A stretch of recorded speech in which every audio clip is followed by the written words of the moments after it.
Okay, so here are two graphs that you may see in your exams. They're sketch graphs, which means they don't require to have any numbers on them. It just labels the axes and has some lines on. So I've got a distance time graph, distance time, and a velocity time graph, velocity time.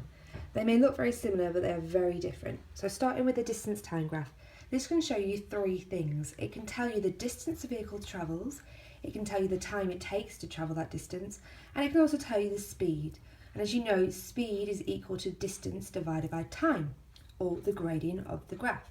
So it may ask you in the exam, at which point are they travelling fastest? Well, without any numbers, I already know that it's this one, because this has the steepest gradient compared to this one here. Another thing you can see is a horizontal line. Now, if time is actually passing, but no distance is gained, then that vehicle must be stationary. So we've got a speed, a constant speed, we have a stationary point, and we have a lower constant speed. A velocity time graph, however, can show you four things. So it can tell you the velocity a vehicle is travelling, it can tell you the time it takes to travel, and it can also show you the acceleration or the deceleration, because we know that acceleration is a change in velocity. So if velocity is changing, they are accelerating.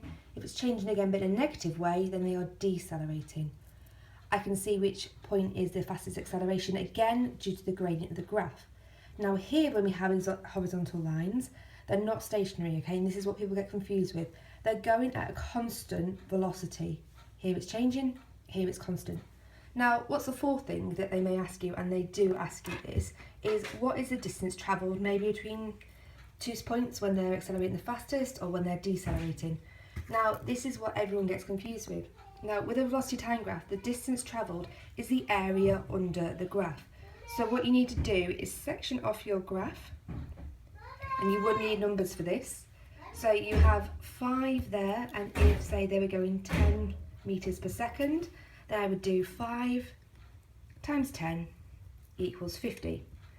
But we have a triangle, we don't have a rectangle, so you would need to divide that by 2. So the distance travelled at that point would be 25 metres. They very rarely ask you to work out the whole graph, it would usually just be a little section, but this could be worth 3 marks, and you do get a mark for showing your lines on the graph to show that you know it needs to be sectioned off. So don't get confused between distance time graphs and velocity time graphs.